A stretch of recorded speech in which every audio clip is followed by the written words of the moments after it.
नमस्कार दोस्तों, आप सभी का हमारे YouTube channel help desk Chhattisgarh में बहुत बहुत स्वागत है। मैं आज आपके सामने छत्तीसगढ़ आरक्षक परीक्षा 2021 और आर्मी भर्ती की परीक्षा के दौरान पूछे जाने वाले महत्वपूर्ण प्रश्नों के उत्तर लेके उपस्थित हुआ हूँ, जो आगामी परीक्षा के लिए बहुत ही महत्वपूर्ण हैं। तो चलिए दोस्तों, मैं आप लोगों को छत्तीसगढ़ आरक्षक परीक्षा तथा आर्मी सैनिक जीडी जनरल ड्यूटी के अंतर्गत जो पेपर में प्रश्न पूछे जाते हैं उन प्रश्नों के उत्तर और प्रश्न बताता हूं, जो आने वाले समय में 2020-21 में होने वाली परीक्षा की दृष्टि से बहुत ही महत्वपूर्ण है। तो मैं ये जो मॉडल पेपर बनाया उसकी जानकारी आप लोगों को दे देता हूँ। आप लोगों का जो पेपर होगा वो 1 घंटों का होगा तथा उसके कुल अंक होंगे 100 और आप लोगों को पास होने के लिए न्यूनतम अंक की आवश्यकता पड़ेगी 32। उम्मीदवारों के लिए निर्देश होंगे।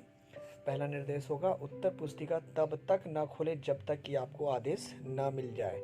दूसरा पॉइंट है, प्रश्न पत्र में 4 भाग होंगे। प्रथम भाग से चतुर्थ भाग सभी भाग अनिवार्य हैं। सभी प्रश्न अनिवार्य हैं। उत्तर पत्रक में कोई पहचान लिखना मना है। ऐसा करने से उम्मीदवारी को अयोग्य घोषित कर दिया जाएगा। अगला निर्देश है, उत्तर पुस्तिका में निर्धारित जगह पर प्रश्न पत्र का सेट नंबर लिखें। जो आपका सेट होगा ABC, जो भी सेट होगा उसे लिखेंगे निर्धारित स्थान पर। अगला निर्देश है, पेज 2 पर प्रदान की गई खाली जगह पर रफ कार्य के लिए इस्तेमाल करेंगे। मतलब जो आप लोगों को गणित या रीजनिंग के प्रश्न हल करने के लिए रफ कार्य की आवश्यकता होगी, तो रफ कार्य वाले स्थान पर ही आप रफ कार्य करेंगे। अगला निर्देश है, कृपया टेस्ट की समाप्ति के बाद निरीक्षक को उत्तर पुस्तिका के साथ साथ प्रश्न पत्र भी वापस करेंगे। मतलब आप प्रश्न पत्र और उत्तर पुस्तिका दोनों ही निरीक्षक को वापस करेंगे। अगला निर्देश है, कृपया सुनिश्चित करें कि आप सभी प्रश्न उत्तर पुस्तिका पर प्राप्त हुए हैं। ठीक है बच्चों, अब मैं आप लोगों को जो आज प्रश्न बताने वाला हूँ उसमें सामान्य ज्ञान के प्रश्न दिया हुआ है। तो पहला प्रश्न है, जो सही उत्तर चुनो के अंतर्गत, दुनिया का सबसे गहरा सागर कौन सा है? तो विकल्प है हिंद महासागर, अटलांटिक महासागर, प्रशांत महासागर और अरब सागर। तो इसका उत्तर है प्रशांत महासागर। दुनिया का सबसे गहरा सागर प्रशांत महासागर है। दूसरा प्रश्न है, राज्यसभा के एक सदस्य के लिए अवधि क्या है?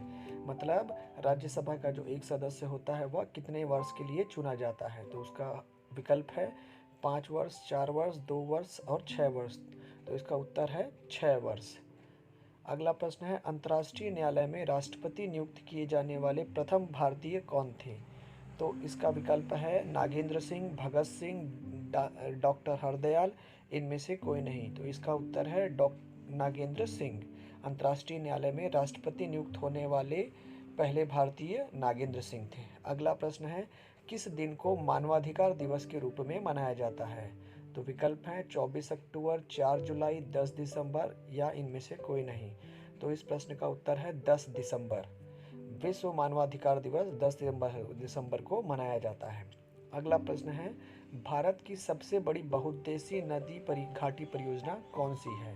तो इसके विकल्प हैं हीराकुंड, भाखरा नंगल, दामोदर वैली, इनमें से कोई नहीं। तो इस प्रश्न का उत्तर है भाखरा नंगल बांध, जो कि भारत का सबसे ऊंचा बांध है। अगला प्रश्न है, किस राज्य में सांची स्तूप स्थित है? तो इस प्रश्न के विकल्प हैं मध्य प्रदेश, उत्तर प्रदेश, बिहार और महाराष्ट्र। तो इसका उत्तर है मध्य प्रदेश। भारत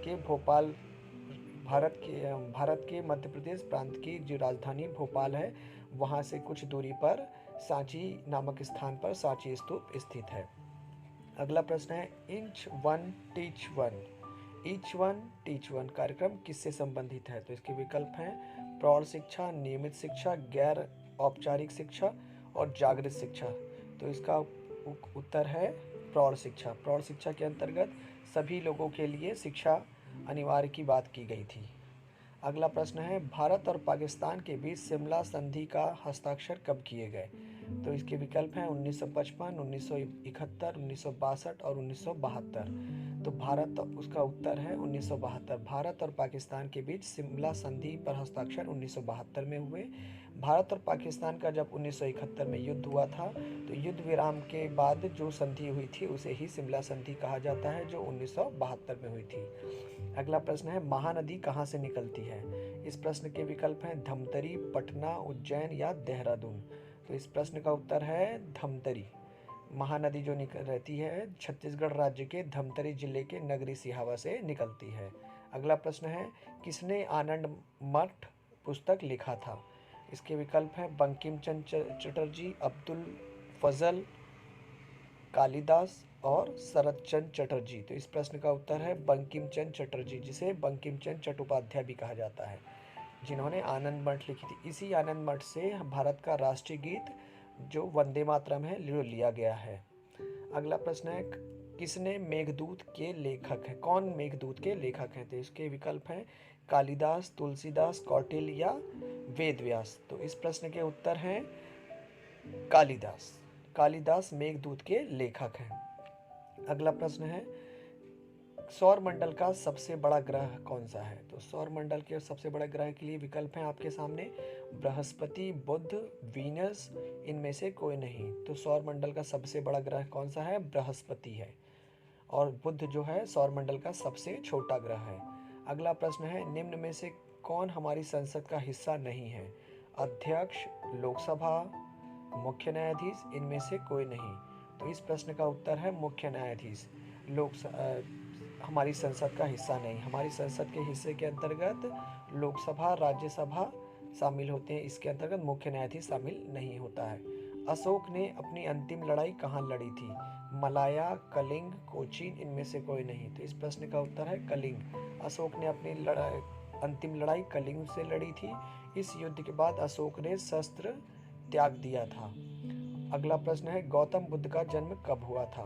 तो इसके विकल्प हैं 563 ईसा पूर्व, 472 ईसा पूर्व, 627 ईसा पूर्व, इनमें से कोई नहीं।